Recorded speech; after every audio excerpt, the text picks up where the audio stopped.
So, Warren, we were speaking a little bit about yourself, your journey, your background, how you first got involved in business at the very tender age of 22, traveling around the world, which sounds like probably every young man's dream, advising some large companies about how to improve their product, their service, their customer experience, and so on. Tell us a little bit about what were the things that you were learning during this particular period of time, traveling, helping brands to build their brands and their profit. What were the kind of things that you were learning during this time? I think the big thing for me was, although you have a passion around something and it's to come from a place of having passion and wanting to do something is fantastic. You're not out there just to I want to make £1 million, that's it, buy my yacht, and that's where you're sort of coming from. It's a passion to want to do it. But I think although I had the passion for it and things were flowing for me really nicely and I was sort of being successful in what I was doing, I then found myself actually wanting to learn more, to become a better person intellectually, from a business perspective. How could I find information out from people that were so successful that that are inspirations to me and to thousands of other people? And so that was when I really started on a journey of self-development, personal development. And that's when I really started to understand who I am, right, and what my strengths and weaknesses were. So tell us, what did you do during that journey of personal development? Were there things like fire walks? Was it Buddhist retreats? What kind of things were going on? Because this can affect people in different ways. What kind of things were going on for you? Yeah, yes, I did the fire walk. So I have done that. Jumping out of aeroplanes. Hopefully with a parachute. With a parachute on, yeah, yes. Swimming with sharks, scuba diving.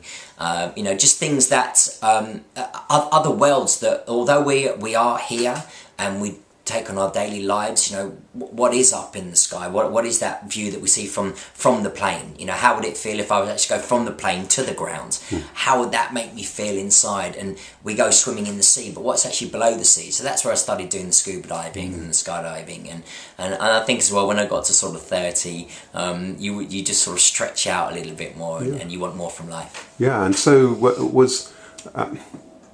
so it sounds to me as though you were wanting more from life and more from business just than being successful in it. For many people, business is just about making money and so on. For me, it sounds to you, I'm getting from you that it's about far more than that. It's about learning, it's about developing, and it's about helping people. What did that personal development journey add to your business or your business practice or what you did? It really it made me look at everything in my life. So not just about how I can expand my mind, but also everything the food that I was eating, the products that I was putting on my skin, the products I was washing my hair with. It made me look at everything, and it made me look at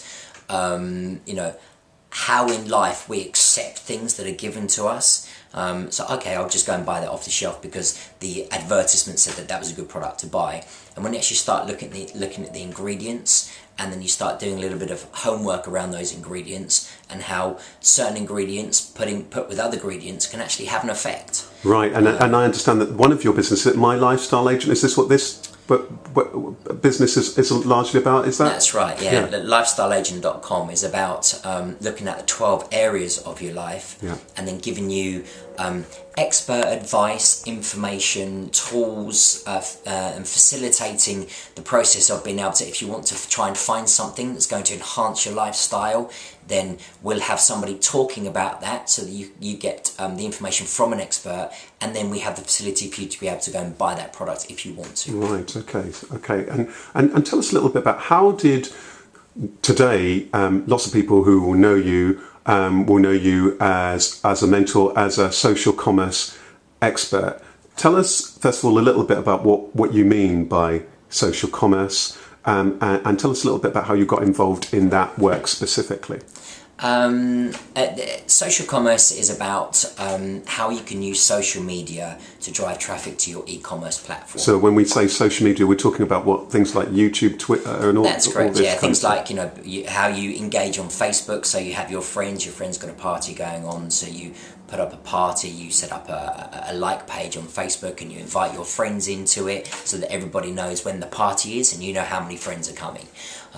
Social networking, is very much a buzzword these days, but it's a lot more than that. It's going to the point of how you can help those individuals actually find the product that they're looking for and give them that experience that will make them want to actually go and tell their friends about it. Right, and this is interesting because it would seem to me as though different people engage with this social media differently, isn't it? Lots of users, the public will just be chatting with their friends and so on online. Lots of companies recognise it's an opportunity to sell to people online. Sounds to me as though, you've got a very ethical view about that. It's kind of helping people find the products they want to find.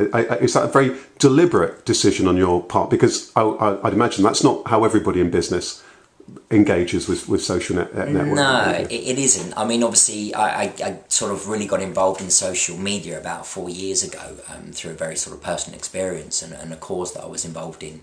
And that really just was about building awareness. That was about getting to the influencers that were online that had the ability to share a piece of information within their community that would have the effect of it being delivered very quickly, very easily, and so that everybody was able to receive it in the way that was comfortable to them. I'm with you. And so that's when I started looking at my sales experience over the years by working with companies like Disney and Nickelodeon, where for working with Disney, as I did sort of for 5 years, and going to the seminars that they put on over in Euro Disney and Disney World, and listening to probably some of the best brains as far as growing a business and how important it is for a business to grow, to actually to grow, but more importantly to have that brand continuity and stay focused on the core business.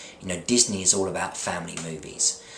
Everything else that comes from that, people might look at Disney as a money-making machine. Yes, it is, but they're doing it by helping children. So it's they're really coming from that place. But these guys are fantastic at helping companies help the consumer in a way that it brings revenue into each business. I'm with you. So I'm getting a sense that because of through the personal things that happened to you and you found yourself engaging with people and connecting people with social media, and then as you made that point about linking it with your sales experience, that am I right in thinking that something happened, maybe not even of your choice, that led you into this world of being therefore that social commerce expert? And as I understand it today, you help businesses, many of them small and medium-sized enterprises, growing enterprises as well. There are some bigger companies that you work with, helping them to really understand their customers, their customer journey, and crucially to understand social media and how it works in order for them to build their business. Is that basically right? That is, yes. I mean, social media really is about having a strategy.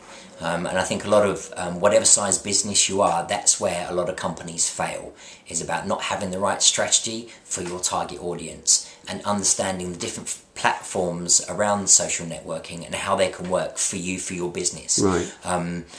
One company might be extremely successful on LinkedIn, but not have any success, on Twitter. Right. But by using some of the tools that you can around Twitter, you can actually drive the traffic and find the people on Twitter and bring them over to your LinkedIn account. Right. So it's just enhancing, using the tools to enhance the process of bringing them over to the platform that does work for your business. I'm with you. And just very briefly, just outline for us how it is that you would work with a business owner. So, for example, a business owner is listening to this and they're keen or they recognise that they should be engaging with people with social media. Just talk me very, very briefly through the process of the kind of thing that you would do from when somebody was inquiring. They've seen your website or they've heard you give one of your motivational talks around this area. How would you begin that process? How would you work? For me, what's really, really important is getting to know them. I really have to sort of get to know them, understand a little bit about what their passion is, where they lie, and how their business can help people. And then from that point there, then I can have a look at, sort of how the business is, how the business structured. So in regards to the employees, what the infrastructure within the business is, and getting and connecting with those individual employees. I'm working with a firm of solicitors at the moment with 65 employees, and each one of those are very unique in their own way. It's an international property company, so everybody's working on different countries, and they come from a different personality and a different background, with a completely different upbringing. So they will approach things in a very different way. So one person might really enjoy communicating, sending letters out to his friends. So for that person to actually start to write on blogs, to start writing articles, where another person might be very quick, get their point across, so putting them on the Twitter platform will work better for them. So it's just really understanding the individuals before we actually start looking at, what the products, what products the business is selling. And for you, what's business and life about today? What's really important to you nowadays in life and business? Because it sounds like you've been on quite a journey, personally, spiritually, and in terms of business. What is life about for you today, and what are your aspirations moving forward? I've spent the last, I'd say, probably 2 years working with some fantastic minds around the world, especially over in America. So I have an awful lot of knowledge that I want to share, and there are a lot of companies out there that I see that are going onto social media and doing it in the wrong way. And what I want to really be able to do is to show them how to do it the right way, so that if they're doing it correctly, the people that are looking for a product like theirs will find their company. And so that if they're doing it right, then the consumers are just going to, come along to the company. That's perfect. That's fantastic. Thank you, Warren, for your time today. Thank you. Thank you, Rasheed.